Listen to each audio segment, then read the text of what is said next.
Chapter 8 is all about joints, and joints can be classified via a couple at least, of different schemes. And soon enough, that's going to make you pull your hair out because the schemes don't nicely overlap, at least not entirely, all right? A joint is the same thing as an articulation. We have an articulated endoskeleton. That means that we have separate pieces, separate organs that articulate together, come into contact with each other, join together, if you will, joint, all right? And our joints lend us mobility. We have much, much greater mobility because we have joints than if we had a single fused endoskeleton without parts that articulated together. Our joints also help to hold our skeleton together, hold organs to organs, right? And I could swear I had another one somewhere. We might come back to something on another slide. We'll see. Anyway, the two schemes that can be used to classify joints are based on structure and movement, how that joint can function, respectively. The structural classifications or the structural categories are fibrous joints, cartilaginous joints, and synovial joints, whereas the functional classifications or categories are synarthroses, amphiarthroses, diarthroses, and these terms are already plural. So the singular version of synarthroses would be synarthrosis. Singular for amphiarthroses, amphiarthrosis. Singular for diarthroses would be diarthrosis.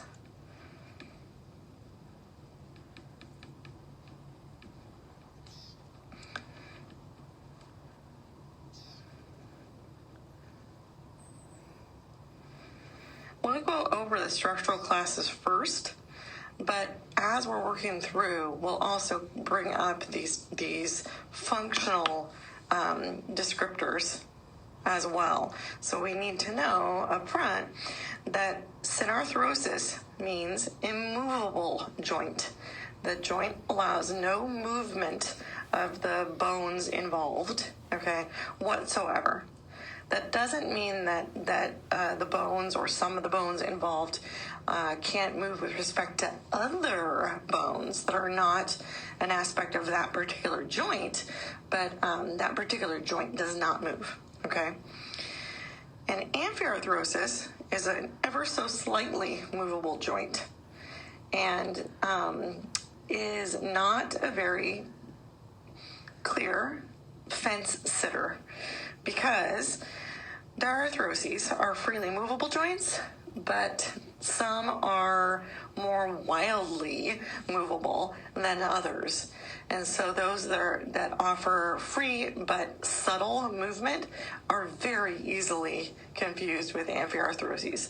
So amphiarthroses, that slight movement, it's usually more of a like a little bit of a give, less of an actual conspicuous, discernible movement, okay? So let's go over fibrous joints first. And oh, by the way, this chapter, I call this the chapter of threes because there are three different categories of structural classes. There are three different categories of functional classes, and now you're seeing there are three different categories of fibrous joints, and this trend is going to just continue down the road of this chapter. So evil or nice, I'm not sure.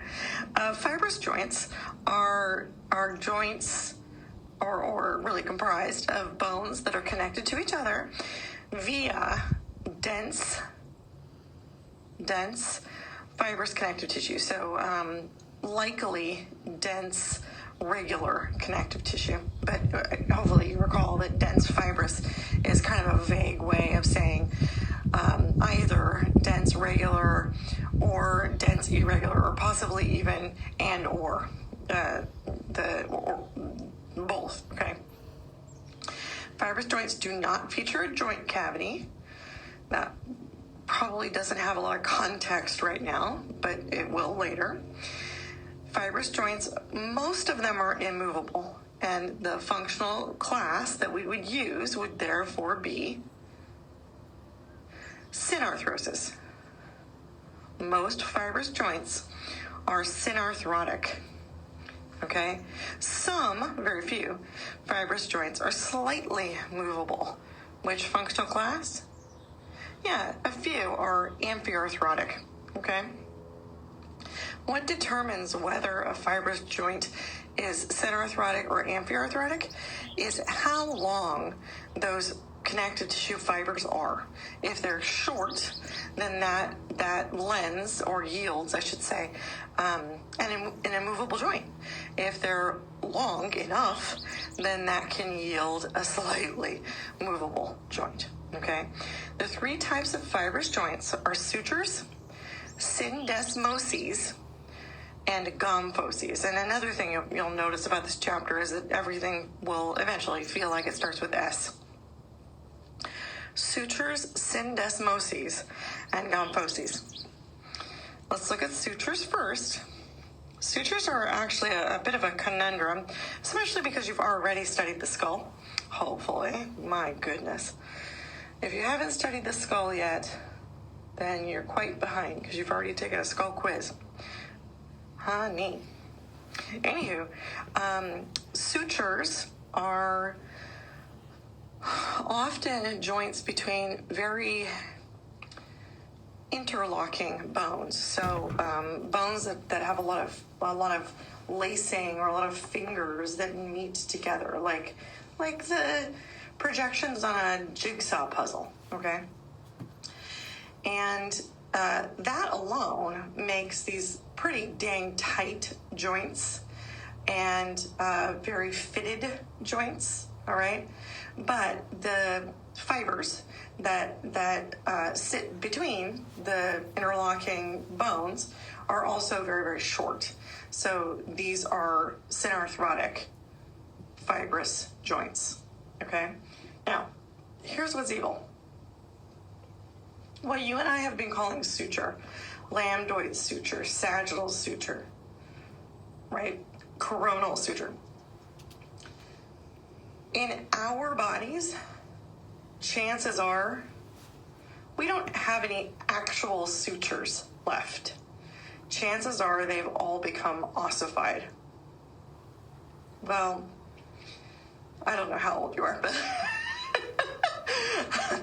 I'll confess that I don't have any sutures left. They've all become ossified. So what was my lambdoid suture is now technically my lambdoid synostosis. Yet another word that starts with S. A synostosis is an ossified suture. And hopefully you caught this, but there we go. Synostoses, plural. Synostosis, singular. Okay? And again, immovable. The same thing as saying synarthrotic. All right, next type of fibrous joint, syndesmoses, plural. The singular would be syndesmosis. They're both shown on this slide, so I'm not going to bother. These are bones that are connected to each other, again, via fibers, but fibers that can get a little longer, okay? So the degree of movement is going to, of course, depend on how long those fibers are, but I would argue that for the most part, syndesmoses are amphiarthrotic.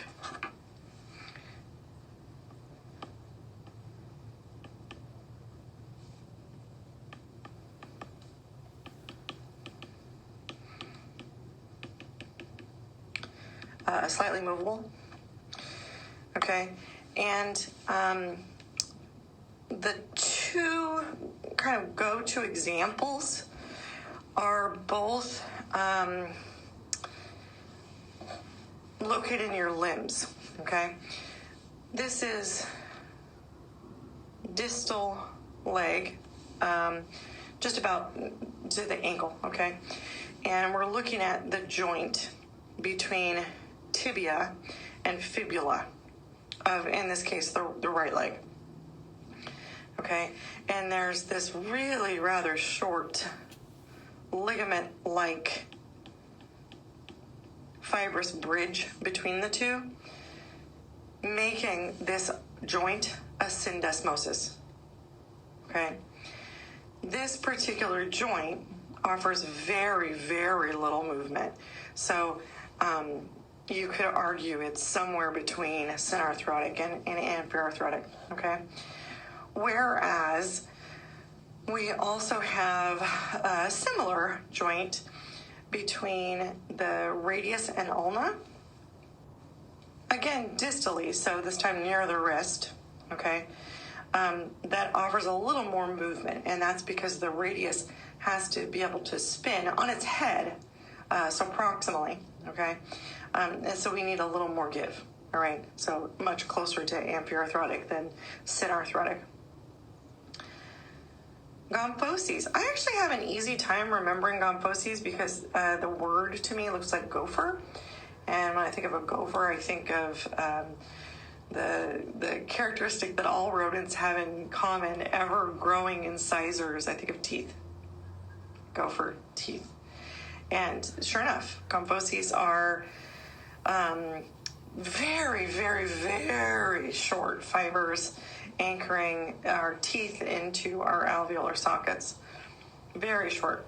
They're so short, you can probably predict what's the functional class: synarthrotic, amphiarthrotic, or diarthrotic. Yeah, they're so short that assuming that we don't have a loose tooth, okay, they should be synarthrotic. Immovable.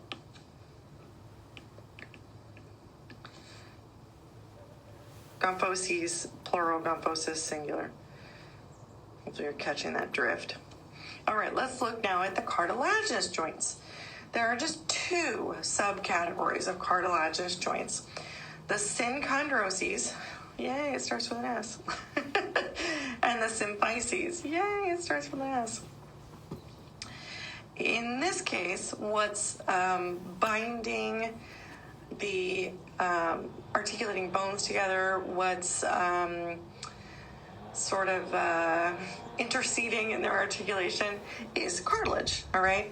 Again, there's no joint cavity, but that won't have context until a little bit later. And cartilaginous joints don't offer a ton of movement. They're not typically freely moving joints, okay? Let's look at synchondroses. In the case of a synchondrosis, which would be the singular, hopefully you're rolling your eyes and saying out loud, I get it. That would be a good thing. The particular cartilage in the joint or of the joint is hyaline cartilage, okay? Almost all synchondroses are immovable. They're synarthrotic, almost all. Some of the go-to examples, epiphyseal plates.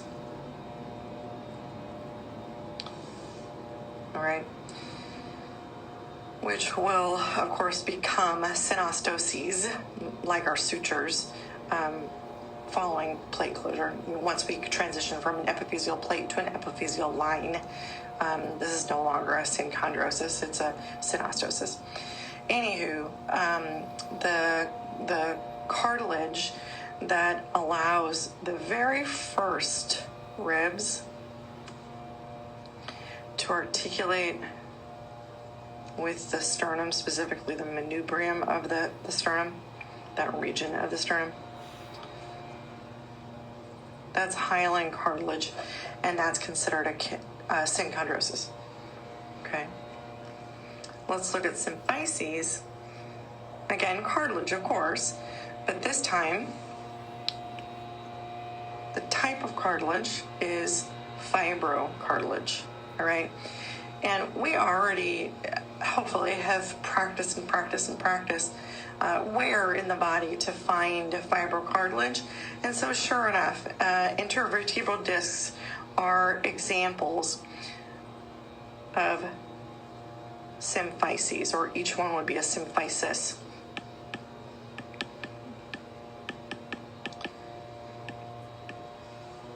Okay, sure enough, the pubic symphysis is a symphysis. Okay, symphyses are amphiarthritic. So the vertebrae can withstand, assuming that they're not brittle, okay, but they can withstand compression because they have that repeating cushion of intervertebral discs, and the hip bones can spread a bit for childbirth, okay, because of that pubic symphysis. All right, now let's start talking about synovial joints, our third structural mega class, okay. In synovial joints, there is a joint cavity, and that's why we bothered to mention, hey, fibrous joints don't have a joint cavity. Hey, cartilaginous joints don't have a joint cavity, all right? Synovial joints do. And that joint cavity is completely enclosed, completely internalized. It is fluid-filled, okay? And the good thing is that synovial joints, structural class, does cleanly overlap with the functional class, diarthroses. Synovial joints are diarthrotic. They're freely movable. Does that necessarily mean highly movable? No, not necessarily. Not necessarily, okay? Most, but not all, of course, of our joints, more than any other type of joints, most of our joints are synovial joints. And all synovial joints have 6 guaranteed features. We'll talk about those, I think, even in the next slide, I think. Some will feature bursae. Some will feature tendon sheaths. Some will feature menisci. So there are some special features that synovial joints may have, whereas there are 6 features they're guaranteed to have, okay? We'll talk about what influences the stability of synovial joints, and we'll talk about lots of different movements. When we say freely movable, what kind of movements are allowed, and we'll also talk about very specific types of synovial joints, okay? And in the next file, we'll highlight some kind of poster children for the synovial joint. We'll look at the shoulder and apply all the things we learned about synovial joints to the shoulder. We'll look at the knee and apply all of the things that we learned about synovial joints to the knee. We'll look at the hip and apply all the things that we learned about synovial joints to the hip. We'll look at the elbow, same thing, okay? Some biggies, all right? Let's go to the next slide, which, by the way, is 11, and start talking about those 6 guaranteed features, the features that all synovial joints have. All synovial joints feature articular cartilage. That is old news because we talked about articular cartilage in chapter 6. when you think articular cartilage, you should think of a particular type of cartilage. What kind of cartilage comprises articular cartilage?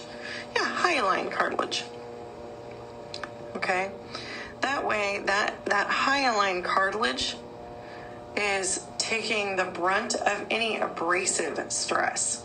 I don't want my bones grinding together. I'd much rather allow these slick surfaces to possibly come into contact with each other. And that point will come back up near the end of this, I think, file. Maybe this chapter, I think it's this file, when we talk about arthritis, okay?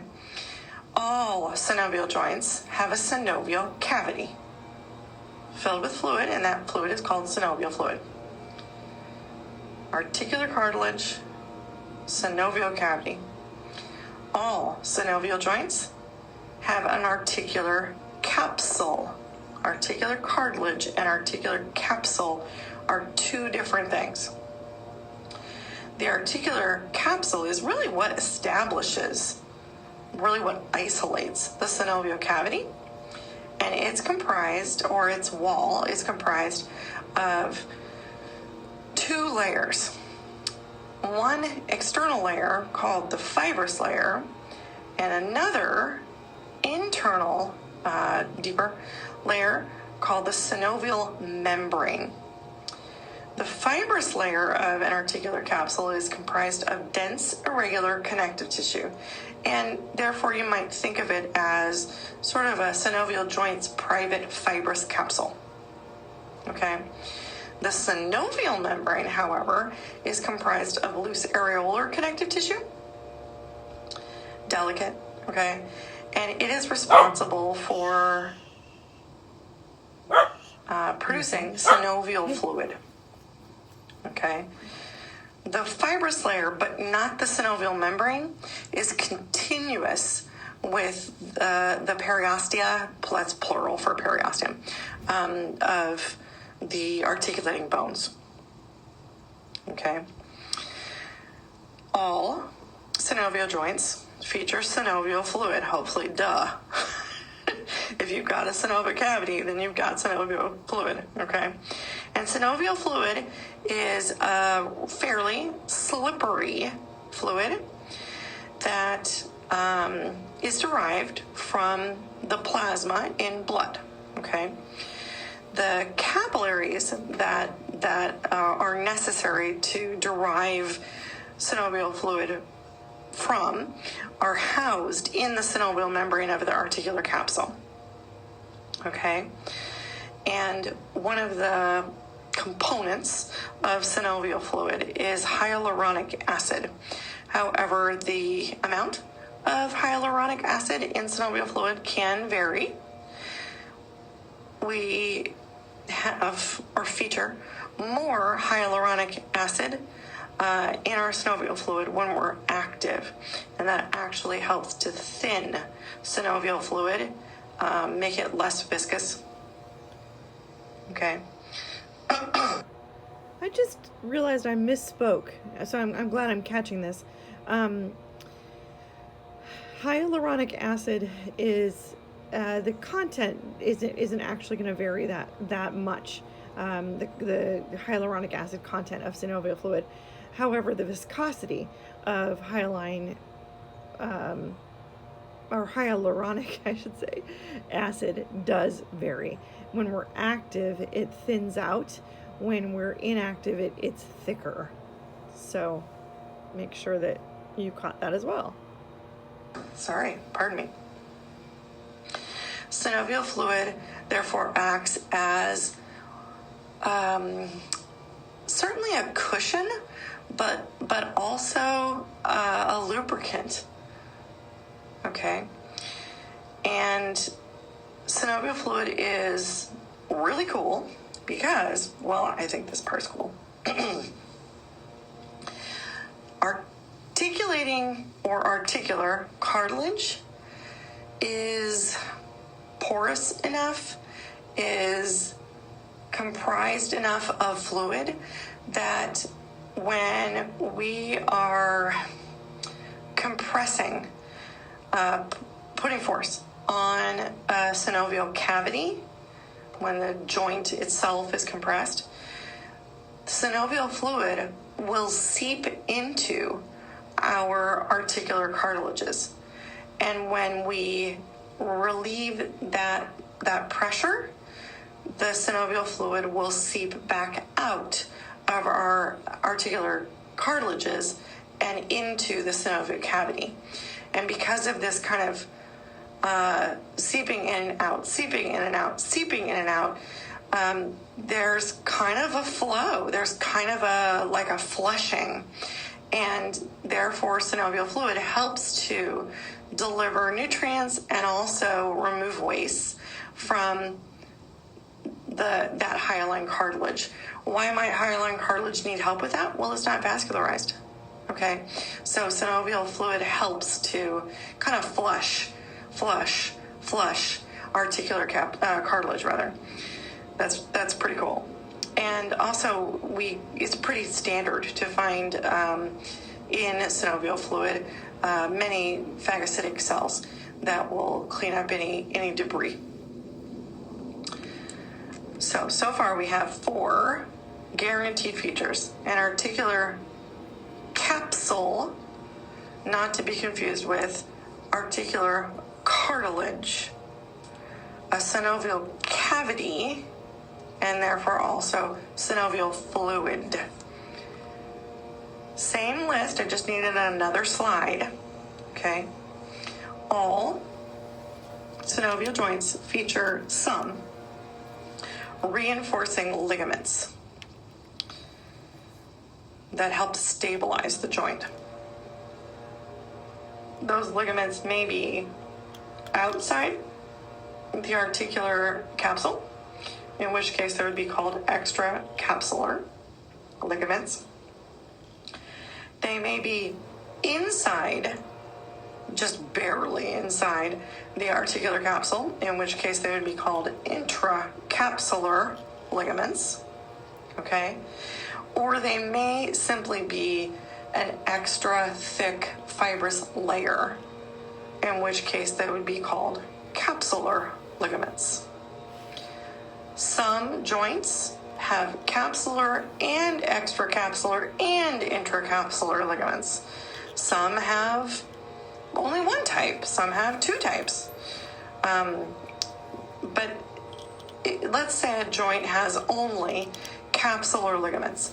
Does that mean that it only has one ligament? No, not necessarily. It may have many reinforcing ligaments, but they just happen to be capsular. Okay. By the way, you've probably heard of the idea of being double jointed, or maybe you know somebody who can do things with their joints, or some of their joints, that just looks wrong and unnatural. They can bend some of their joints in ways that looks uncomfortable. That's cool. It's interesting and cool, and sometimes beneficial. But what's really going on there is that person or those particular joints in that person are not as stable as they should be. Their reinforcing ligaments are loosey-goosey. They're looser than they should be. Anywho, all synovial joints feature nerves and blood vessels, innervation and vascularization. Okay, that vascularization is present, of course, in the synovial membrane. Okay, and those nerve endings are very important because they tell our brain, including our cerebellum, what position we're in space continuously. So we actually have talked about those nerve endings before as sensory receptors, joint kinesthetic receptors. Hopefully that kind of rings a bell. just giving our brain information about where the body is in space so that the brain can determine feasibility of motor plans. Okay, anywho. 6, guaranteed characters or characteristics of synovial joints. Articular capsule, articular cartilage, synovial cavity, synovial fluid, reinforcing ligaments, innervation, and vascularization. All right? And the next slide, 13, here's some synovial joint, not identified. This could be the joint between two phalanges, feasibly, okay? And the illustrator has provided us with most of the things that we just described. There's our joint or synovial cavity filled with synovial fluid. Here's a reinforcing ligament. This particular one is extra capsular. There's our articular cartilage. Here's another articular cartilage. Here, color-coded, not literally, green synovial membrane, whereas here, color-coded kind of gray, fibrous layer, and together they comprise the articular capsule. Okay, and notice that the fibrous layer is continuous with the respective periostea of the articulating bones. Now, some synovial joints, I almost said genovial joints. Well, actually, I just did. They have extras. They have accessory features, okay? All synovial joints have the 6 guaranteed features that we talked about. Some have other stuff as well, not instead, okay? Some synovial joints will feature fatty pads, which are made out of adipose, okay? Just provides a little more cushioning, okay? But this time between the fibrous layer and the synovial membrane, okay? Or possibly between the fibrous layer and a bone, okay? The knee has fatty pads that we'll point out when we look at it in detail. Some synovial joints have menisci, which we've met before. Menisci are discs or wedges, or really both. The knee menisci each one looks kind of like this. Okay, if we were standing on top of it. I guess we kind of are. All right, but if we were looking at it in an anterior or posterior view, that same shape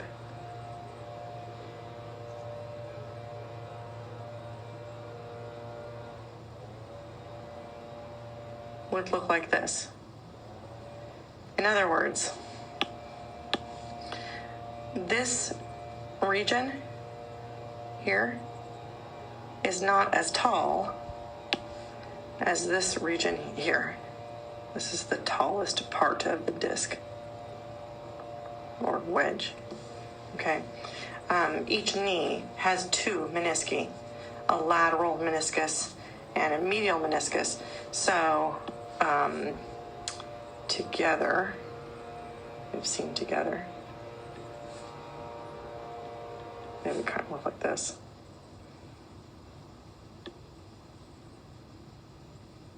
Okay.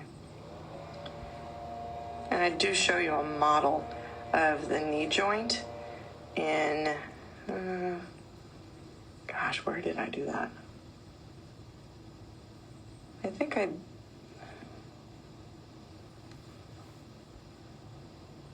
I included it in the appendicular muscle walkthrough, I think. It's in one of the walkthroughs. I think it's that one. Anyway, blah, blah, blah. Okay, what are these made out of? We already know. Fiber cartilage. Okay, and where are we expected to find these? The jaw, we also have them in place. I'm sorry, I just said jaw, but I meant knee. That was interesting. We also have them in place where mandible meets occipital bone. So, in that that condylar fossa of the occipital bone, okay? And sometimes that joint is called the TMJ joint. Maybe you've heard of it before. Anyway, we won't talk in detail about the TMJ. Some synovial joints feature bursae or a bursa. Bursa is singular, bursae is plural. And a bursa is kind of like a movable or not quite floating, but translocatable bubble of synovial membrane. So no fibrous layer. It's not truly encapsulated by dense irregular connective tissue. It's just synovial membrane with synovial fluid inside. Okay, and a bursa acts like a ball bearing, so that when I move a joint that has a bursa, the bursa actually glides over articulating surfaces, moves over articulating surfaces, and then when I put that joint back at rest or back in its default position, that bursa rotates or glides back to its original position. So they very much act like liquid ball bearings. They're so cool. And in fact, just to skip ahead just a hot second to slide 17, maybe those arrows showing this bursa is rolling along as the humerus moves. Maybe that will drive home for you that it's a fluid or bubble-like ball bearing. Okay, some synovial, I'm back at slide 15, by the way. Some synovial joints have tendon sheaths. And a tendon sheath is a bursa. It's just a modified bursa. It's elongated and wrapped around a tendon that's associated with that joint, such that it looks like a hot dog bun, where the hot dog is the tendon. Okay, and it's not as translocatable as a true bursa, but it does help to reduce the friction between that tendon and underlying features of the joint. And we will see a tendon sheath, I think in the next slide, in the shoulder, okay? So slide 16, this model is the shoulder. We're seeing a bursa. And by the way, I'm never going to ask you what the name of this bursa is. I just want you to be able to tell me that that is a bursa. Okay? But per the exam 2 study guide, you do need to know the articulating surfaces and the bones. So the bones and their relevant bone markings, okay, for 4 joints. And I've actually already mentioned them. The knee, the hip, the shoulder, the elbow. Okay? And that's why in this image, the acromion is labeled. The acromion is a bone marking of the scapula. The scapula is the bone. Okay? Here, I don't know why this isn't shown or labeled. And it'll come back to us anyway. But this surface here is also an articulating surface. It's also a bone marking of the scapula. This is the glenoid cavity.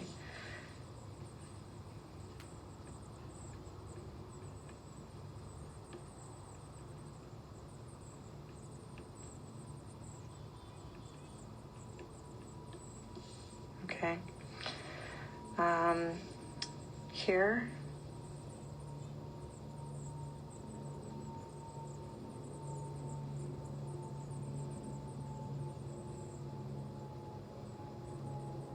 bone marking, this neighborhood.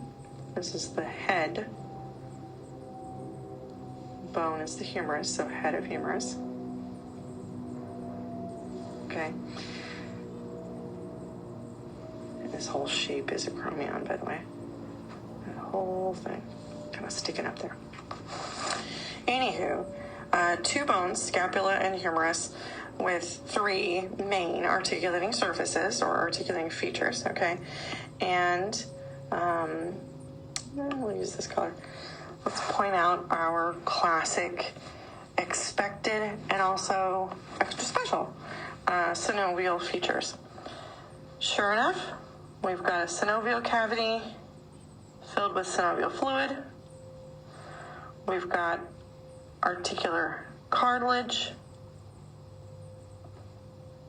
Okay. However, synovial membrane, at least at this angle, isn't highly conspicuous. It's here. Okay. It's also here, and therefore continuous with this tendon sheath in this particular case, which doesn't surprise us since a tendon sheath is really a synovial membrane bubble, just in the shape of a hot dog bun. Okay, here's our fibrous layer. Together, these make up what? Yeah, the articular capsule.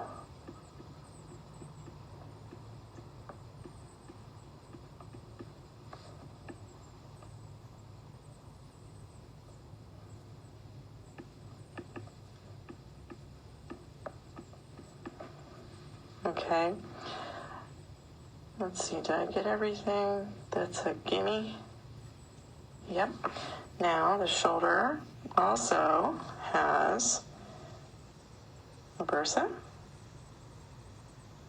Okay, and there's the hot dog bun. Wrap it around a tendon. Tendon sheath. Okay. The next slide we already looked at, just that bursa rolling along. So cool. And then slide 18. Let's talk about the features, or I guess the factors that influence the stability of a synovial joint. Now, well, first, let's establish that the more stable a synovial joint, the less movable it is. And vice versa. The less stable a synovial joint, the more movable it is. So they're inversely related, okay? So what are the factors that influence the stability of a synovial joint? The shape and depth of articular surfaces. So for instance, if this is articular surface A, and this is articular surface B, how perfectly fit are they to each other? Meh. Whereas if this is articular surface A, and this is articular surface B,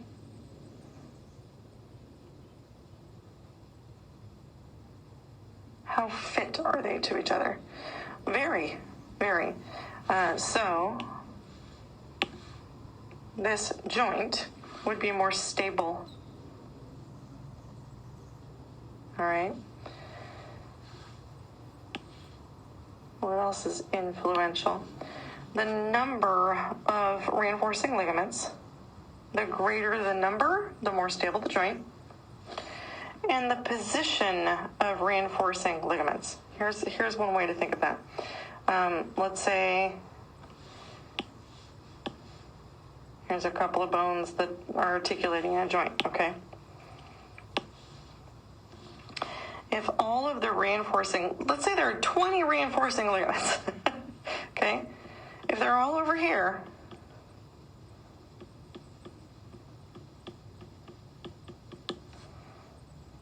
is this joint as stable as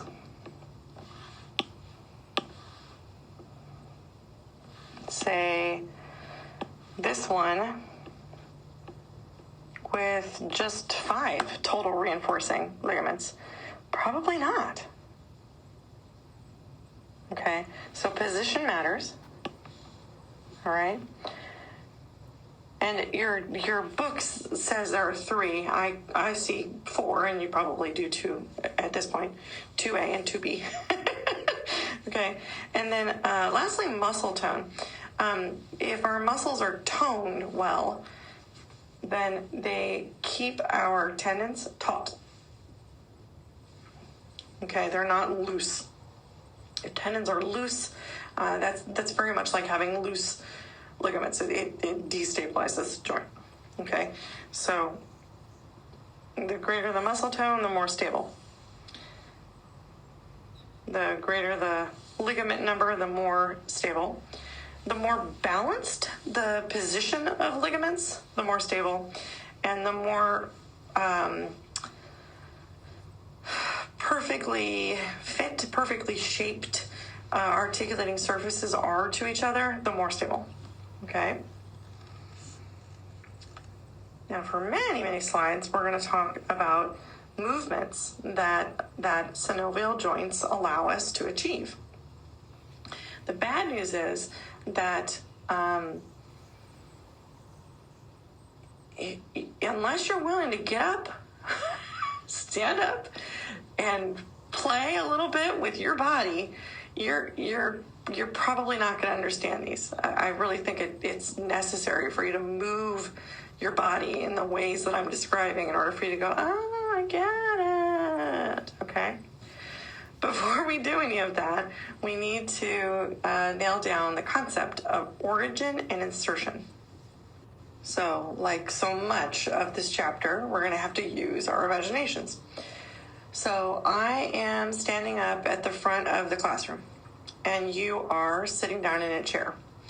And I hand you one end of a rope that I brought with me. Okay? Hold on to the rope, don't let go. And I've got the other end of the rope, and I'm going to walk away from you until the rope is pretty taut, like it's most of the slack is taken up. Okay, so we're a rope's length away from each other. If I pull on my end of the rope, you're sitting down, I'm standing up. If I pull on my end of the rope, am I going to dislodge you from your chair? Probably not. I mean, you're sitting behind a desk, right? And I'm not trying to dislodge you. I'm just pulling. I'm not pulling with all my might. I'm just pulling, okay? Now you try. You pull on your end of the rope. Whoa! I moved. Because I'm not anchored down in a chair sitting behind a desk. I'm standing. In this analogy, you represent the origin, and I represent the insertion. Because of the way we're situated, you are anchoring. You are anchoring a muscle. Therefore, when you pull on that muscle, the muscle moves. I'm the insertion. I'm where the movement happens. I don't do the pulling. Okay? Origin and insertion. Most muscles, skeletal muscles, have an origin and an insertion. Some have multiple origins and or multiple insertions. I only require my students to know origins and insertions for, I think, 5 total skeletal muscles, even though you have almost 300. Okay? And you can find which muscles I've assigned in your practicum study guides, okay? I think I assigned 2 for practicum 1 and 3 for practicum 2. Okay, anyway. Origin is the anchor. It does the pulling. Insertion is where the action happens. It gets pulled. Okay? All right, there are flavors of movements, although I think you can get lost in that. I'm probably going to focus more so on specifics. Gliding, angular movements, there's lots of those, and rotation. Gliding movements are actually very subtle, and this image, I feel, tempts students to over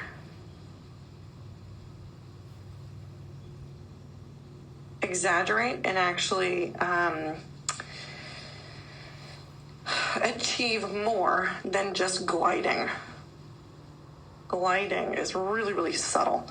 So when your carpals slide over each other, when your tarsals slide over each other, when your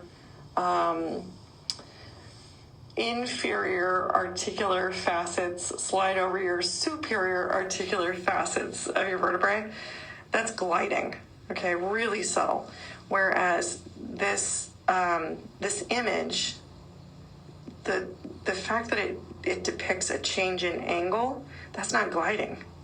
Okay, subtle, subtle, subtle. Subtle, subtle, subtle.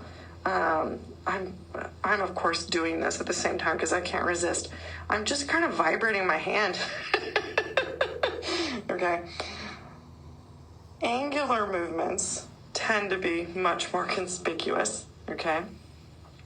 They're called angular movements because they alter the angle between 2 or more bones. Okay. And some of them you've heard of before. You've probably heard of flexion and extension before. Usually, if we have a flexor or a set of flexors in place, we have a complementary group of antagonists that do the opposite motion called extension. Okay, and that's very, very true of our limbs. Okay, hyperextension is like overdoing it. Okay, and often you can feel that you're hyperextended because it's a little uncomfortable. All right, and we'll show you lots of examples of that. Abduction and adduction are just so horribly named. But here's how I think of it. If someone were to abduct my child, they'd be taking my child away, subtracting.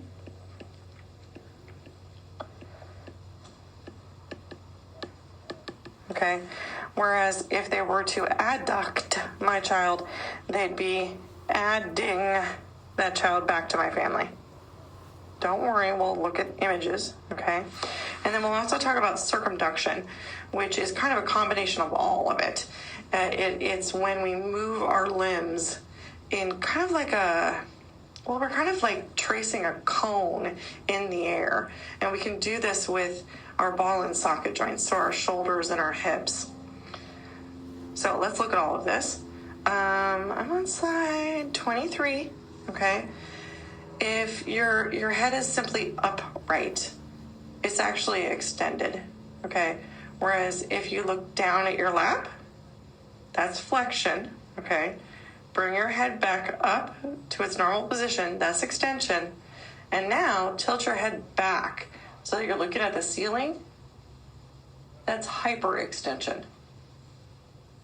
Okay, And then if you attempt to like talk or sing while you're hyperextending, it kind of feels weird. How do I know that? Because I'm doing it right now. All right, next one. And again, if we were in person, I would literally have everyone stand up. So I would do this with your body as we're talking. Okay. I'm standing up, and you can tell I'm not. Fine. Here I go. I'm standing up. You're so evil. Okay, I'm standing up, and I bend only at the waist. Okay, flexion at the waist. And I stand back upright, extension, and then I bend backward at the waist. You guys can hear that my voice is changing with each movement, hopefully. That's hyperextension, and it's uncomfortable.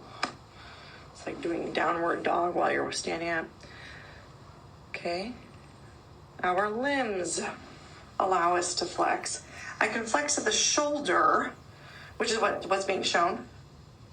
Okay, and if I bring my arms back to parallel with my torso, that's extension.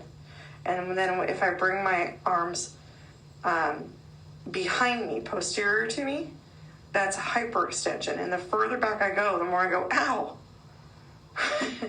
Okay, whereas, wow, I can really achieve a huge angle by flexing at the shoulder.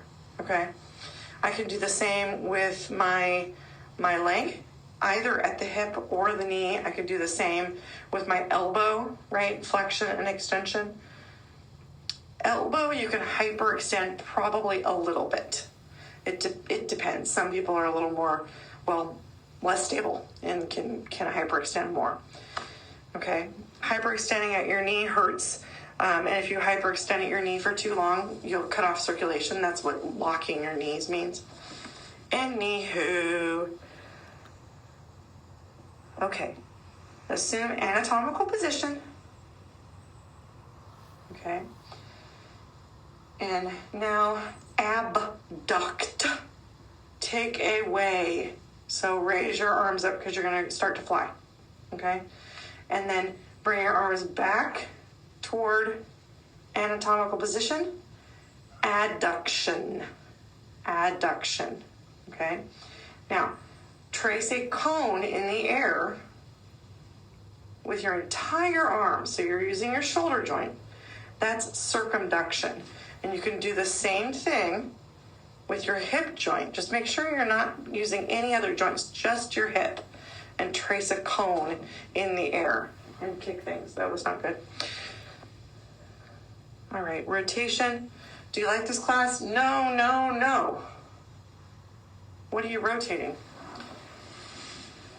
Do you remember? Or have you gotten that far? God, I hope so. You're rotating your atlas on the dens of your axis. No. Okay? You can also rotate laterally and medially at the hip. But only at the hip. Don't use other joints while you're practicing that. So anatomical position, and then turn one foot, turn one leg, the entire leg, outward. That's lateral rotation.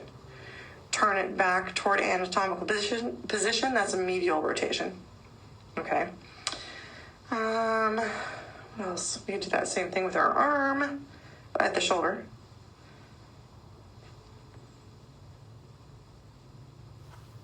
The radius and ulna. Really the radius and the way that it's attached to both the ulna and the way that it articulates with the humerus allows the radius to rotate.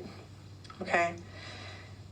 When we're in anatomical position, right, palms are anterior. All right? If you bend your elbows at the wrist and maybe bring those palms together a little bit, it looks like you're saying, "Please, sir, may I have some supper? Please, some supper." because you're supinating. Shut up. Okay. And someone gives you stew that's 3 days old. Instead of being grateful, you turn your palms down and you protest. Pronation. Okay. Anatomical position, supination. Turn your palms toward your posterior. Pronation. Supination. Pronation. Supination. Pronation. Make sure you're not rotating your shoulder too. You're only rotating at the elbow. Okay. Dorsiflexion and plantar flexion are specific to your feet. And they're better shown on the next slide. Dorsiflexion. Try to point your toes up toward your knee. Plantar flexion. Ballerina. Dorsiflexion. Up toward your knee. Plantar flexion. Ballerina. And by the way, if I were assessing your understanding of these movements, yes, I would include a specific arrow. Right? If I show you both arrows, you're going to be like, which one? And I'd be like, I don't know. Okay, I find these a little uncomfortable. So I'm not using any other of the joints in my legs. Okay, I'm just using my ankles, and I'm turning the sole of my foot medially. That's called inversion. Now I'm going to do the same thing with that same foot. Or not the same thing. I'm going to use that same foot, and I'm going to try to turn it outward laterally. That's eversion. Inversion. Eversion. Protraction and retraction. Your mandible is a great example. My mandible is now protracted. I'm going to retract it, and I'm going to retract it even more. Okay? Personally, I find the images to make sense. You don't need me to be silly. Elevation and depression. Mandible's another great example. If you drop your jaw, depression. If you raise it back up, elevation. Easy peasy. Opposition. Opposition is something that you can achieve because you are a primate. Primates are the only animals, extant animals, that can achieve opposition. Every finger can touch your thumb independently. Some animals can achieve kind of a lobster claw version where they can oppose their thumb with all of their other digits simultaneously, giving them some grip, like raccoons can do that. But you can oppose each digit independently. That's called opposition. Okay, and it just makes you extremely dexterous. You can manipulate things like crazy. Now let's talk about specific types of synovial joints, not types of movements, although that's going to come up, but types of synovial joints. There are 6 major types: plane joints, hinge joints, pivot joints, condylar joints, which are also sometimes called elliptical. I won't use that. I just want you to be aware. Oops, I just misspelled that. Just in case you encounter that somewhere in your life. Elliptical. Anyway, saddle joints, you really only have 2. Ball and socket joints, okay? Next slide shows us a plane joint. And plane joints allow you to achieve what movement? Gliding. So, your intercarpal joints are plane joints. Your intertarsal joints are plane joints. And the joints between your vertebrae are plane joints. Well, we already talked about all of those when we were talking about gliding, so that hopefully feels fine. By the way, there may be other examples in the body of these different synovial joints. The ones that you're being held responsible for are on the slides. Okay, I'll come back to that point later. Hinge joint. Hinge joint allows flexion and extension along one plane. One plane. One of your elbow joints. The joint between your humerus and your ulna, okay, is a hinge joint, and your interphalangeal joints are hinge joints. Be careful. Make sure you're not looking at the joint between your metatarsals or your metacarpals and your phalanges. We're looking at the joints between phalanges. So here, I'll make a horrible attempt at drawing a finger. Oh my goodness. Shut up, it's beautiful. Okay, I've got a joint there, and I've got a joint there, and I've got a joint there.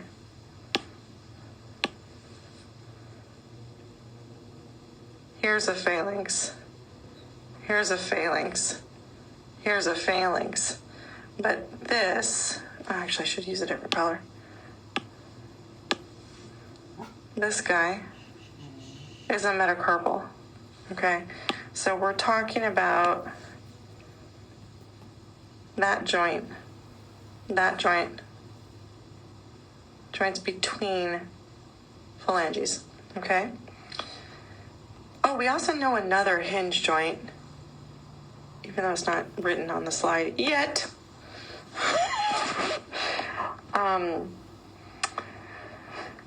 The joint between your atlas and your occipital condyles.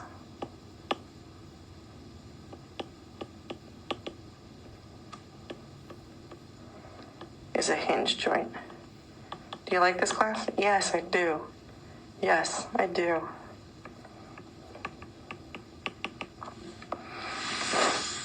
Pivot joint allows rotation. And this is really cool. I've always just been fascinated by this. Wrapped around the head of your radius is this crazy fan belt of a ligament. Do you guys see that over here? It looks like a fan belt. And that arrangement is what allows the radius to spin. It spins within that ligament. So cool. I love it. So obviously, the elbow joint, called the proximal radial ulnar joint, is a pivot joint. And then we already talked about the atlas rotating on the dens of the axis, the atlantoaxial joint.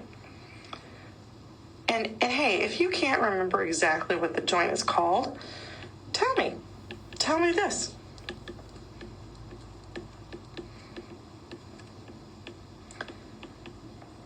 Right? I get it. Condylar joints. Condylar joints allow actually two sets of movement. In other words, movement along two planes. Okay? So flexion and extension, as well as adduction and abduction. The joints between your metacarpals and your phalanges. So the things that you probably call knuckles. Oh boy, I might have the hiccups, you guys. I'm sorry. My phrenic nerve might be irritated.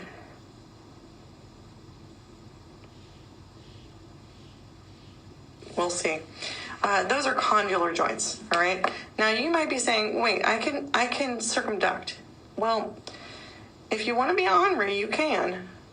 If you want to try to circumduct for the next hour, go right ahead. Eventually, it's going to hurt.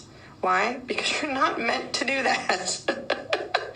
You can waggle your finger on top of your metacarpal, okay, as if you're telling somebody, no, no, no, okay? Or you can, it looks like nodding, tap your finger at the same joint.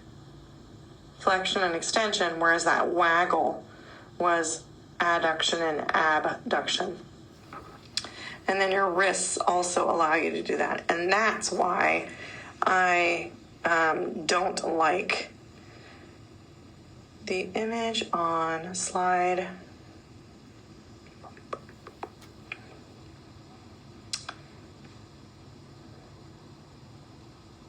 21. Because it's so exaggerated. This movement is so exaggerated in the image that it's actually showing condylar movement. It's not showing, like, it's showing abduction and adduction. It's not showing gliding. Anyway, grumble. I mean, I get it. How are you going to show in a book that somebody's vibrating their hand? All right, anyway, we were looking at condylar joints. Now let's go to saddle joints. So saddle joints are a little bit more difficult to envision. They exist. I might draw again. You poor things. What does that look like? What's your thumb look like? I don't know. But that's not even close to a thumb. Let it go. Oh, it's so bad. It's so bad, you guys. Oh my God. Oh boy. Something is so wrong with this poor person's hand. It's very sad. Oh, it's really bad. Okay, anyway. Oh. Use your X-ray vision. All right. You've actually got, let me match colors. I think I used this. You've actually got just 2 phalanges in your thumb, whereas you have 3 in your other fingers. Okay. And your, what color did I use? Green. Your metatarsal number 1, your metatarsal for your thumb here. Okay. I cannot believe I just said metatarsal. Your metacarpal for your thumb. Oi. Articulates with some of your carpals. You've got 8 different bones here in your wrist, okay? The saddle joint is here, where that metacarpal of your thumb meets your carpals, okay? It is not here. All right? It's because of the saddle joint that you can kind of collapse your thumb and kind of close off your hand, bring all your fingers together, okay? But it's also because of your saddle joint that you can actually bring your thumb beyond your other fingers, okay? And I actually have a really easy time remembering this because I imagine gripping the horn of an actual saddle, like on a horse. What allows me to do that? My saddle joint, okay? So saddle joint should make you think immediately. Thumbs, okay? Ball and socket joints are actually your most highly movable synovial joints, and therefore also some of your least stable joints. Your shoulder is your least stable joint.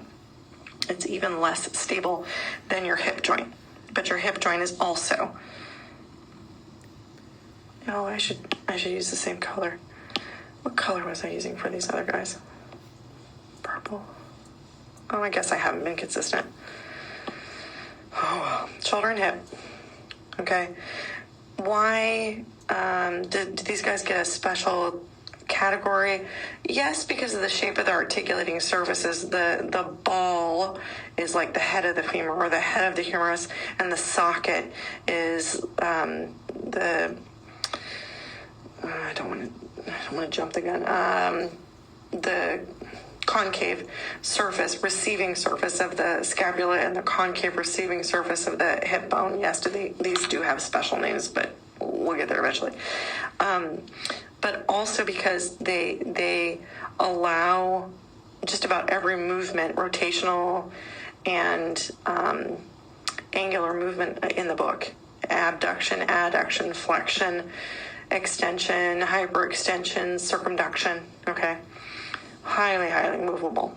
Okay, now I want you to see on slide 41, 42, 43, 44, there's a massive table. Okay? Do not spend any time studying this table. Do not spend any time studying this table. I just placed it here so that if you were curious and you wanted to look up more examples, or you had a particular joint in mind and you wanted to know, is this joint synovial? Is it a plane synovial, a pivot synovial, a hinge synovial? Is this joint synarthrotic? Is it a fibrous joint? You can look it up. It's here for you to look up. However, you are only held responsible for the examples provided in the slides previous to this table. Okay? It's just an FYI.